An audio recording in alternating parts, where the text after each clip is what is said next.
नमस्कार, आप देख रहे हैं अपना बिहार। मैं हूं आपके साथ विभा उपाध्याय। बुलेटिन की शुरुआत इस वक्त बड़ी खबर के साथ राजधानी पटना से। यह खबर जहां पर एसटीईटी का थोड़ी ही देर के बाद रिजल्ट जारी होने वाला है, यानी आपको ज्यादा इंतजार नहीं करना होगा। बिहार बोर्ड अध्यक्ष रिजल्ट की घोषणा करते नजर आएंगे। आनंद किशोर की तरफ से इसकी घोषणा की जाने वाली है। वक्त दोपहर के 1:45 का जब रिजल्ट की घोषणा होगी और एसटीईटी का रिजल्ट आपके सामने होगा 1:45। थोड़े इंतजार के बाद ये उम्मीदवारों की जो धड़कनें हैं इस वक्त जरूर बढ़ी हुई नजर आ रही होंगी, क्योंकि एक लंबा इंतजार उन्होंने किया है और थोड़ी देर के बाद ये रिजल्ट आपके सामने।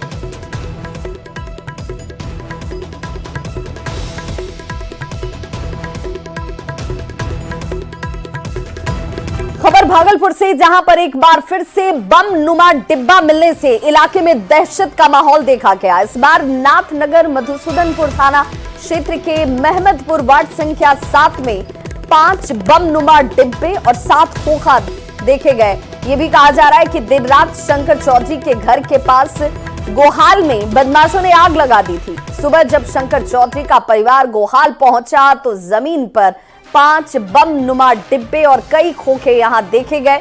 इसके बाद इसकी सूचना मधुसूदनपुर थाने की पुलिस को दी गई। फिलहाल पुलिस मौके पर कैंप कर रही है। बम निरोधक दस्ते को सूचना दी गई और इंतजार किया जाता हुआ कि बम निरोधक दस्ता यहां पर पहुंचेगा और इस डिब्बे को देखा जाएगा कि आखिर इस डिब्बे में है क्या। से भागलपुर में बम नुमा डब्बा मिलने के बाद इलाके में दहशत का माहौल देखा जा रहा है। इस बार नाथनगर मधुसूदनपुर थाना क्षेत्र के महमदपुर वार्ड 7 में 5 बम नुमा डब्बा मिला है। साथ ही मौके पर कई खोखा भी देखा जा रहा है। तस्वीरों में साफ तौर पर आप देख सकते हैं कि यह बम नुमा डब्बा मिला है और मौके पर कई खोखा जो है वो भी बरामद किया गया है, जिसके बाद से इलाके में भय का माहौल देखा जा रहा है। तो दे दी गई है, पुलिस जो है मौके पर कैंप कर रही है। लेकिन बता दें कि इससे पहले जो है हबीपुर थाना क्षेत्र के खिलाफत नगर में बम धमाका हुआ था, उसमें 8 बच्चे जख्मी हुए थे। उस मामले की भी जांच अब तक चल रही है। लेकिन एक बार फिर से जिस तरह से नाथनगर मधुसूदनपुर थाना क्षेत्र के महमदपुर में बम मिला है, इससे इलाके में दहशत का माहौल देखा जा रहा है। लोग डरे सहमे और भयभीत नजर आ रहे हैं। विकास कुमार सिंह, न्यूज़ 18 भागलपुर।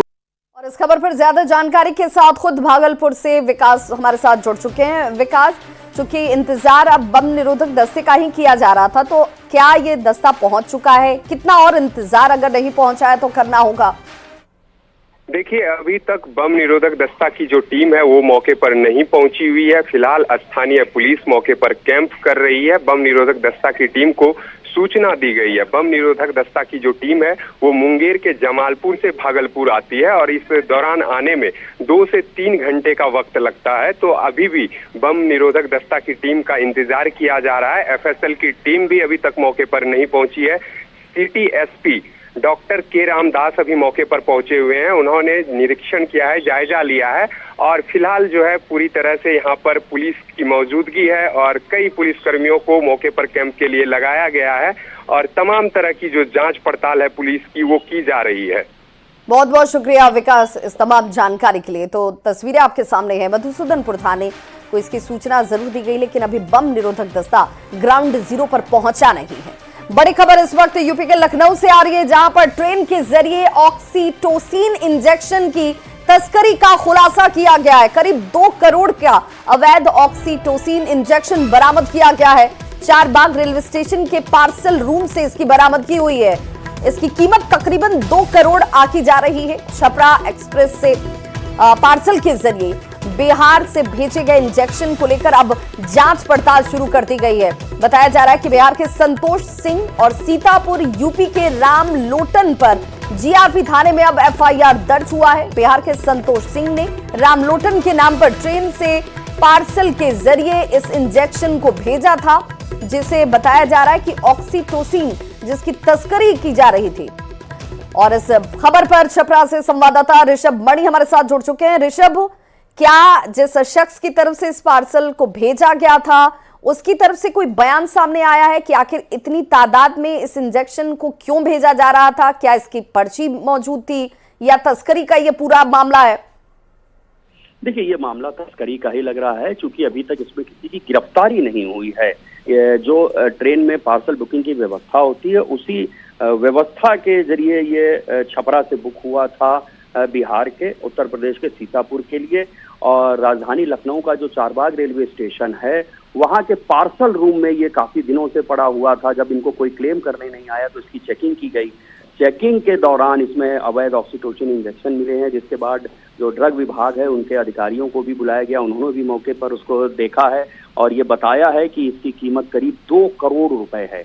और जो इसकी बुकिंग हुई है वो बिहार के किसी संतोष सिंह ने इसको बुक कराया था सीतापुर के रामलोटन के नाम पर। लेकिन अभी तक की जो जीआरपी की जांच है उसमें ये दोनों ही नाम फर्जी लग रहे हैं। या संतोष सिंह भी कोई फर्जी नाम है और रामलोटन जिसके नाम पर बुक हुआ है वो भी कोई फर्जी व्यक्ति है।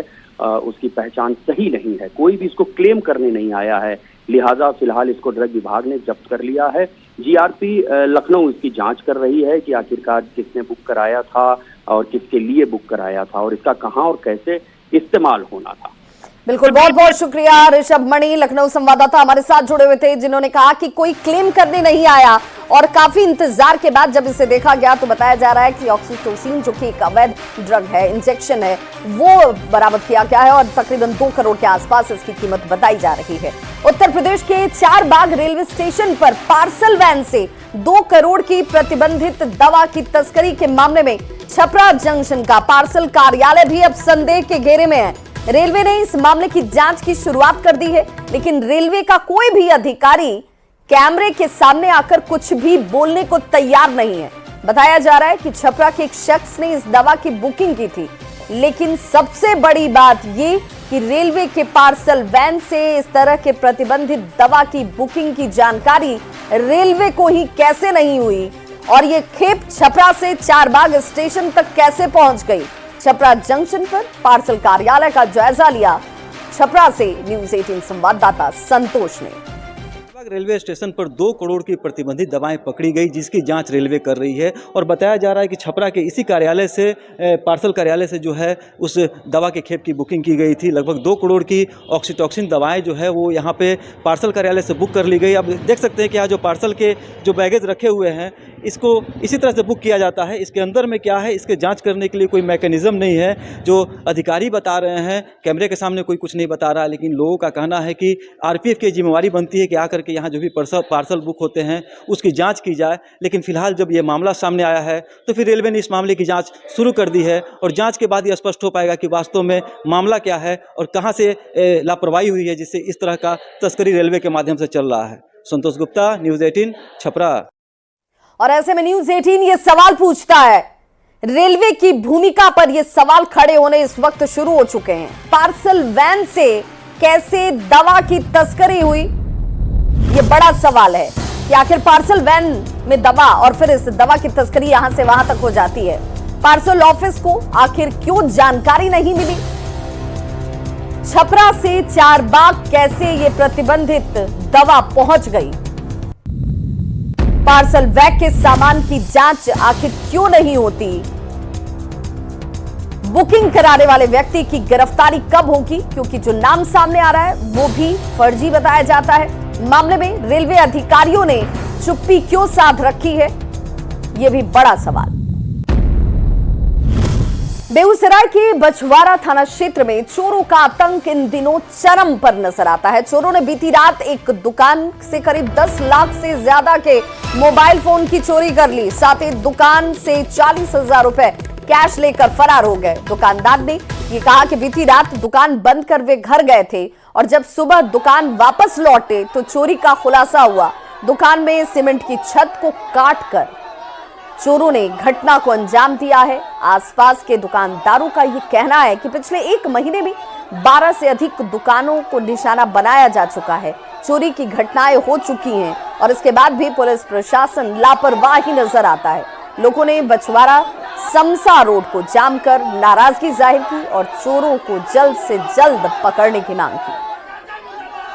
गए थे पाछे इन्वेस्टर काट के पाछे दबा तोड़ के निकाला है। लगभग 10 लाख का मतलब 80-70 पीस स्मार्ट मोबाइल फोन और लगभग 40,000 रुपये निकाला कैश। हाँ उड़ा तो ठीक है। इसमें आपको आपने प्रशासन को सूचना दिया है? सूचना देने के बाद 1 घंटा बाद प्रशासन कुछ नहीं करता है। जब एसपी को फोन किया तब दरोगा आया। ऐसे दरोगा फोन किया तो 1 घंटा तक नहीं आया। प्रशासन यहाँ कुछ नहीं करता है। जब हम लोग एसपी को फोन किया तब दरोगा दारू आया। का सूचना मिलता है तुरंत पहुँचता है, और चोरी का सूचना में प्रशासन नहीं आता है। कटिहार की मनिहारी गंगा तट पर मगरमच्छ के आतंक से लोग डरे सहमे नजर आ रहे हैं। दरअसल पिछले कुछ दिनों से मनिहारी गंगा घाट से जुड़े गांधी टोला इलाके में लगातार एक मगरमच्छ को देखा गया और लोगों के अगर बात माने तो मगरमच्छ यहाँ पर इस तालाब में ही जैसे अपना घर बसा चुका है और देखते ही देखते लोगों ने गंगा घाट के इलाकों में इसे कई बार देखा। ये भी कहा जा रहा है कि बाढ़ के समय से ही मगरमच्छ यहाँ पर भटक कर पहुंच गया। मगरमच्छ को पकड़ने और उसे उचित स्थान पर छोड़ने की मांग वन विभाग से लोगों की तरफ से की जा रही है। हाँ तो आदमी जो है अभी एक मगरमच्छ आई हुई है, जिसमें कि अभी गांधी टोला और आपका जाकर के पीर मजार के नीचे देखा गया है। वो मोटा मोटा इस सप्ताह भर के अंदर लगभग दिखाई दे रहा है, लेकिन हमारा कहने मतलब प्रशासनिक रूप से अभी तक कोई कार्रवाई नहीं की गई। इसमें मेन भूमिका आपका जाकर वन विभाग का, और वन विभाग का ऑफिसर को चाहिए कि आकर के यहाँ पर देखे और उसको एक सुरक्षित निकाल कर उसको सुरक्षित जगह पर भेज दिया जाए, ताकि उसको तो मारना भी तो नहीं है, क्योंकि उसमें अगर उसको कोई क्षति पहुँचता है फिर केस मुकदमा फिर हो जाएगा।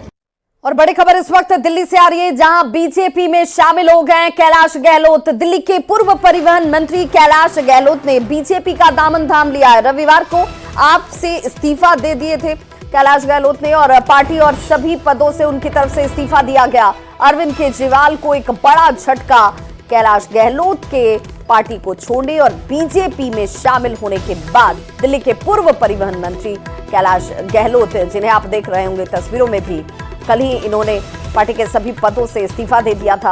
आपको छोड़कर अब बीजेपी का दामन थाम चुके हैं।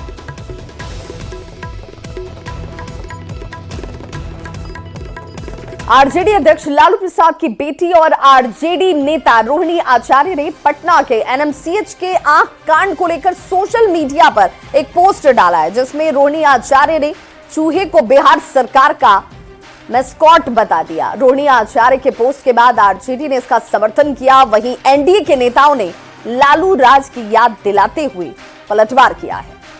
उनको शायद वो भूल गई हैं कि उनके पिता के कार्यकाल में, राजद के शासनकाल में पूरा चूहा बाढ़ का राहत घोटाला खाया जाता था, पूरे चारा घोटाले के फाइलें खा जाती थी। और आज जो प्रवचन जो हो रहा है चूहे पर, घबराइए नहीं, यह नीतीश और मोदी जी की सरकार है, इसमें किसी को बचाया नहीं जाता है।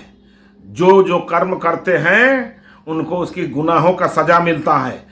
रोहिणी जी ने जो सच और सच्चाई से अवगत कराने का काम किया है, सरकार किस तरह से चल रही है उस संबंध में जो जनता के बीच में अपनी बातें रखी हैं, वो स्पष्ट करता है कि कहीं ना कहीं सरकार सत्ता के लिए, स्वार्थ के लिए और किसी हद तक अपने व्यक्तिगत आकांक्षा की पूर्ति के लिए सत्ता में बनी हुई है। माननीय मुख्यमंत्री नीतीश कुमार जी इस तरह के मामले बर्दाश्त कभी नहीं करते हैं। जिस घटना का उल्लेख कर रोहिणी आचार्य जी बता रही हैं, उस मामले में कार्रवाई हो चुकी है। 2 नर्स को वहां से गिरफ्तार किया गया है और आगे की कार्रवाई के लिए, आगे की जांच के लिए 4 सदस्यीय टीम का गठन किया गया है। हम ऐसे मामलों में तुरंत कार्रवाई के लिए जाने जाते हैं। राज्य सरकार हर ऐसे मामले को प्राथमिकता के आधार पर देखती है। आदरणीय रोहिणी आचार्य जी का परिवार का फाइलों और घोटालों से पुराना रिश्ता रहा है। चारा से, लारा से, नौकरी के बदले जमीन से, इन तमाम मामलों से उनका परिवार सदा घिरा हुआ है। इसीलिए वो विकास की सरकार और ये डबल इंजन की रफ्तार की सरकार के ऊपर भी इस प्रकार की अभद्र टिप्पणी कर रही हैं। उनको सोच समझकर किसी भी प्रकार का वक्तव्य देना चाहिए। खबर लखीसराय से, जहां डिप्टी सीएम विजय कुमार सिन्हा ने कांग्रेस के राष्ट्रीय अध्यक्ष मल्लिकार्जुन खड़गे पर जमकर निशाना साधा। उन्होंने कहा कि खड़गे साहब बुजुर्ग आदमी हैं, मैं सम्मान करता हूं, लेकिन मुझे अफसोस है कि खड़गे साहब जैसे लोग अंतिम पायदान पर हैं। वो बंधुआ मजदूर की तरह कांग्रेस के युवराज के सामने हाथ जोड़कर गुलामी की मानसिकता में जो भाषा बोलते हैं, संवैधानिक पद पर बैठे लोगों का अपमान करते हैं, ये शोभा नहीं देता। ऐसे लोगों के जुबान पर लगाम लगाने के लिए कठोर कानून बनने चाहिए। जो संविधान का विरोध करते हैं, संविधान को कमजोर करना चाहते हैं। खड़गे साहब बुजुर्ग आदमी हैं, मैं सम्मान करता हूं, लेकिन मुझे अफसोस है कि खड़गे साहब जैसे लोग, पढ़े लिखे लोग, अंतिम पायदान पर हैं, जीवन की सारी लालसा पूरा हो चुका है, वो बंधुआ मजदूर के तरह कांग्रेस के युवराज के सामने कल जोड़कर जो गुलामी की मानसिकता में भाषा बोलते हैं, संवैधानिक संस्था और संवैधानिक पद पर बैठे लोगों का अपमान करते हैं, ये शोभा नहीं देता है। इनको माफी मांगना चाहिए। जब ऐसे अनुभवी लोग संवैधानिक पद का सम्मान नहीं करेंगे तो नए जनरेशन को क्या संदेश देना चाहते हैं? वहीं बड़ी खबर पटना से आ रही है, जहां नीतीश कैबिनेट की कल बैठक होने वाली है। सीएम सचिवालय में ये महत्वपूर्ण बैठक होगी। कई अहम मुद्दों पर इसमें मोहर लग सकती है। विकासशील एजेंडे पर मोहर लगने की संभावना जाहिर की जा रही है। कई विभाग में पद सृजन की मंजूरी भी इसमें संभावना के तौर पर जाहिर की जाती हुई।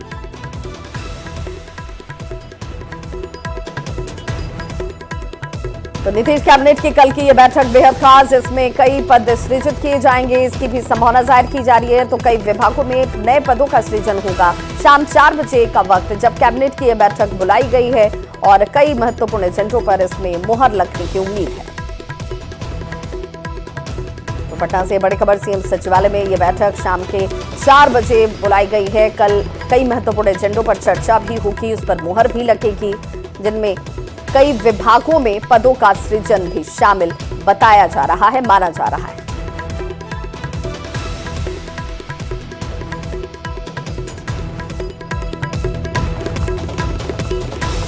तो इस बुलेटिन में बस इतना ही, लेकिन न्यूज़ 18 बिहार झारखंड पर खबरों का सिलसिला लगातार जारी है।